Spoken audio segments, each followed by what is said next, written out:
Why is India protecting Sheikh Hasina, a leader accused of crimes against her own people? It all goes back to the student-led uprising in Bangladesh that toppled her government last year. A UN probe found that the violent crackdown on the students' movement had killed over 1,000 protesters and injured nearly 20,000 more. There are reasonable grounds to believe that officials of the former government, its security and intelligence apparatus, together with violent elements associated with the former ruling party, committed serious and systematic human rights violations. On the 5th of August last year, as security forces fired on students marching towards Sheikh Hasina's residence, she fled to neighboring India and hasn't left since. Indian officials won't say what's next. She had come here at a short notice for safety reasons, and she continues to be.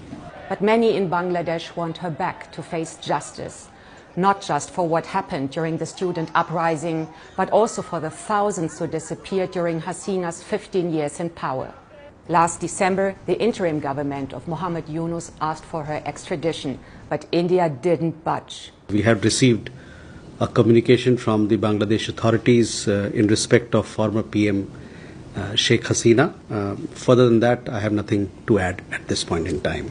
To this day, despite repeated Bangladeshi requests, Sheikh Hasina remains under protection in a heavily guarded home in New Delhi. She certainly has blood on her hand, but she's being treated like a state guest. So why is that? According to many experts here, it's about loyalty and security. She of course addressed our security concerns very robustly, and we literally laid out the red carpet. I think India will try and do whatever it does to ensure that Sheikh Hasina is safe in India, because they feel that she will not be given a fair trial in Bangladesh, and there is a security to her life. Under Sheikh Hasina's rule, Bangladesh became India's closest ally in the neighborhood. Across party lines, Indian leaders backed Hasina's secular Awami League over all political rivals, especially those with Islamist leanings, while ignoring alleged human rights abuses. We've not seen the government of India react to any of that, right? The humanitarian problems and the thousands of deaths and detentions that she was under her orders, not to even mention what happened during the July uprising.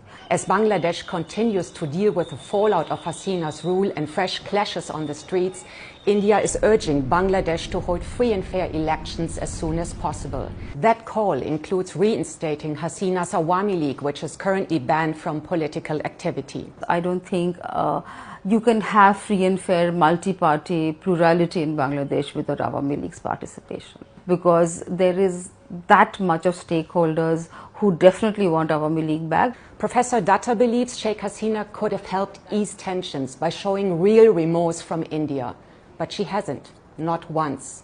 With bilateral ties at a new low, experts in India also say the relationship shouldn't revolve around Sheikh Hasina alone. Because both Bangladesh and India actually can work together, and I always feel their partnership is very, very critical to the growth story in South Asia. Both should have the political sagacity to continue while keeping this particular issue aside. That's my take on it.